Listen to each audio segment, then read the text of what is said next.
compra da SPE. SPE é Sociedade de Propósito Específico, uma empresa, tá? um CNPJ, que por sua vez é dona de um imóvel chamado Dutra 107, que fica em Taubaté, interior de São Paulo.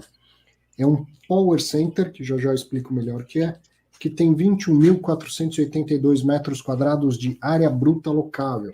Tem 10 inquilinos e o terreno como um todo é de 78 mil metros quadrados, gigante o terreno. Antes da compra foi estruturado um CRI e o imóvel foi dado em garantia, um certificado de recebível imobiliário. Isso eu já expliquei algumas vezes, não custa explicar novamente. Como o fundo imobiliário por si ele não pode tomar empréstimo, a estrutura que é feita e ele não, além de não poder tomar empréstimo, ele não pode dar bens em garantia. Bens do fundo não podem ser dados em garantia. Por isso, até que na questão do ABCP, tem que pedir autorização para a CVM para que o fundo possa dar o imóvel em garantia. Eu acho até pouco provável que a CVM conceda essa autorização, não sei. Mas então, o que acontece? O imóvel do fundo não pode ser dado em garantia. No entanto, o fundo pode comprar um imóvel que já tenha sido dado em garantia anteriormente, né? No direito tem um princípio básico que o acessório é o companheiro principal. O imóvel é meu, eu dei em garantia e peguei um empréstimo. Você resolve comprar o meu imóvel, é lógico que ele continua em garantia daquele empréstimo. Ele não poderia fazer sumir essa relação. Então, o que os fundos fazem? Falam para o vendedor, antes de eu comprar, você quer 100 milhões, mas 50 milhões vai vir da estruturação de um CRI. Antes de eu comprar, você cede os recebíveis para uma securitizadora, e dá o imóvel em garantia. Quando tiver já na matrícula do imóvel que tudo isso aconteceu, que está dado em garantia, aí eu vou lá e compro. Tá? É assim que é estruturada a alavancagem na maioria das vezes dos fundos. Então, antes da compra foi estruturado um CRI e o imóvel foi dado em garantia. O valor final da compra foi de 73.101.000, o que dá 3.402 por metro quadrado, que foram pagos da seguinte maneira: 33.508 já pagos em dinheiro pelo fundo, e 39.592 com recursos de terceiros levantados com a emissão do CRI. Mas daqui a pouco vem uma surpresa em relação a esses recursos de terceiros aí. Bom, o Dutra Taubaté tem atualmente 21,4% de vacância. Tem 4 lojas âncora, que representam 92,5% do faturamento, e as demais representam 7,5% do faturamento. O valor total das locações é de 522.391.000, o que dá R$ 30,95 por metro quadrado, que serão acrescidas de 2 rendas mínimas garantidas. Um complemento de renda de 4.851.000 a ser recebido em 6 parcelas entre janeiro de 23 e julho de 25, para cobrir os descontos concedidos para a Leroy Merlin na locação. Então, a Leroy Merlin talvez a principal âncora, a principal inquilina do imóvel como um todo, e ela negociou um contrato longo, atípico, mas com carências, descontos, aquela coisa toda. E aí esses descontos ainda estão valendo, e o fundo está dizendo assim, não, mas eu quero o fluxo como se o desconto não existisse. Então essa é a primeira renda mínima garantida que foi estruturada na operação. A segunda é uma renda mínima garantida mesmo de até 2.846.000, recebida em parcelas entre janeiro 23 e julho 25. As parcelas serão de 118.594, que equivale a R$ 25,75 por metro quadrado, e mais os custos de vacância de R$ 12,83 o metro quadrado. Caso alguma área venha a ser locada, a segunda RMG vai diminuindo proporcionalmente. Então, o que está acontecendo? O HG Rio está comprando com uma vacância até alta, e dizendo, vamos fazer uma RMG para essa vacância, mas vai atrás de inquilino aí. Se entrar inquilino, a RMG cessa, certo? Então, o vendedor está meio que reembolsando isso, mas se ele gerar a receita, levar inquilino para ter receita operacional, não tem a necessidade da renda mínima garantida. Então, tem, 5 lojas vagas, alugou uma, diminui a RMG.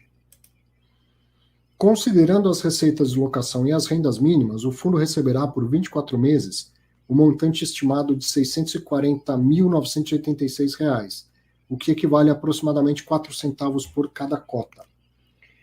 O CRI, vamos falar do CRI, ele tem lastro em parte do contrato Build to Suit firmado com a Leroy Merlin e a garantia do imóvel. Então, como eu falei, a Leroy Merlin ancora o shopping, né, o Power Center, com um contrato atípico, grande pagador, né, bom risco de crédito. Então, este contrato foi dado foi usado como um lastro para a emissão de um CRI. E o imóvel foi dado em garantia. Então, um bom imóvel como garantia, um bom devedor do fluxo de aluguel, que dá lastro ao CRI, gerou uma taxa boa, né? O prazo desse CRI é de 15 anos e a remuneração é de IPCA mais 6,5% ao ano.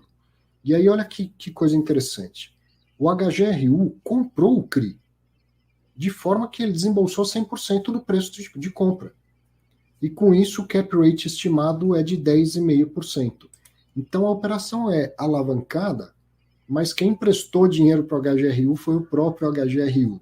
Daqui a pouco a gente vai tentar entender, discutir essa situação aí. Mas, num primeiro momento, eu falei, cara, que coisa interessante. Semana que vem, muito provavelmente, a gente vai conseguir ter uma entrevista com o Bruno Margato, ele explica melhor.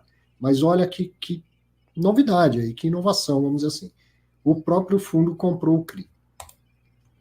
Se o fundo vender esses CRIs, a exposição de caixa vai para 33 milhões e meio. Sim, olha lá. Como que está sendo pago? 33 milhões e meio, o fundo pagou em dinheiro. E 39.592 alavancou, fez o CRI. A ideia original é que esse dinheiro viesse de fora, não do fundo. Então o fundo teria desembolsado mesmo só 33 milhões e 508. Só que, na verdade, ele desembolsou isso e desembolsou mais o valor da compra integral dos CRIs.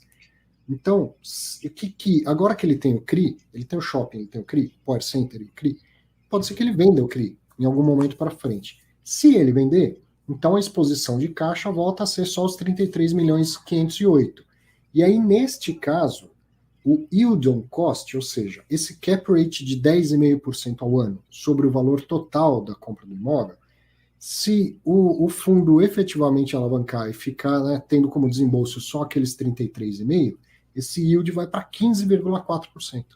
Sai de 10,5% e vai para 15,4% no primeiro ano. E lógico que ele vai decrescendo conforme as amortizações do CRI forem acontecendo. Então, eu faço lá um empréstimo, eu pago só metade do que eu pagaria, e a outra metade vem porque o NOD me emprestou e eu tenho que pagar ele a cada ano. Tenho que pagar juro todos os meses e a cada ano eu tenho que devolver uma parte do que ele me emprestou. Então, a cada vez que eu desembolso essa parte que é a amortização, aqui, ó, NOD, te paguei juros e agora vou reduzir um pouco daquilo que efetivamente eu devo, que é o principal. Aí o yield on cost vai diminuir. Bom, o que é um Power Center? Power Center esse é um outlet, ele fica na estrada, para quem conhece, mas o Power Center é um negócio que ele é grandão, mas talvez não seja tão grande como é um outlet, como é o que pertence ao XP Malls, por exemplo. Geralmente ele tem bastante loja âncora, mais ou menos uns 80% de lojas âncora e 20% de lojas satélites. Como a gente viu aí, o faturamento está vindo 95% das âncoras. Não sou um grande especialista, mas me parece demais, tá? Por isso até que tem lá umas renda mínimas garantidas e tal, para fazer diminuir essa vacância. O que está vago? Está vago as lojas satélites. Essa conjunção, esse mix que acontece muito no varejo, loja âncora e loja satélite, âncora é aquela que te faz ir até o lugar. Ele sabe que ele tem esse poder, ele aluga um espaço grande e ele negocia o preço para baixo. A loja satélite, ela paga um aluguel proporcionalmente muito maior. Então a âncora, ela também ancora, vamos dizer assim, o faturamento, mas é na satélite que vem o lucro. Então, à medida que essas lojas satélites ficarem mais ocupadas, a rentabilidade desse imóvel tende a aumentar, certo? E essa questão do CRI, o que me parece, as coisas mudaram tão rapidamente, né? A situação de mercado, a rentabilidade dos títulos públicos, que um CRI hoje a 6,5% é um absurdo. Você tem 6,5% para comprar um título público. Então, quem compraria um CRI a 6,5%? Então, é mais ou menos como se a emissão do CRI estivesse abaixo do valor patrimonial. Vamos imaginar que o valor patrimonial de um título de renda fixa é o seu comparável, título público comparável. Então tem um título público comparável pagando 6,5, 6,6, 6,7. Quem que vai pagar 6,5 num título privado de características semelhantes? Então é como se esse título privado escrito estivesse abaixo do valor patrimonial, o mercado ficar fechado para o fundo fazer essa emissão. O que o HGRU fez? Tem dinheiro em caixa, queria alavancar para dar uma turbinada na rentabilidade, mas se o mercado não vai topar esse 6,5 porque as coisas mudaram muito rapidamente, tudo bem, eu vou comprar, vou encarteirar isso aí.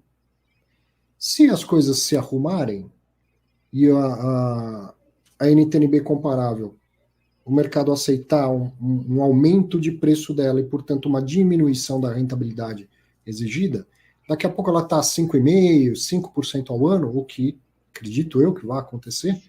Opa, e o valor desse CRI também sobe. Ele vai lá e vende, faz um trade do CRI. Né?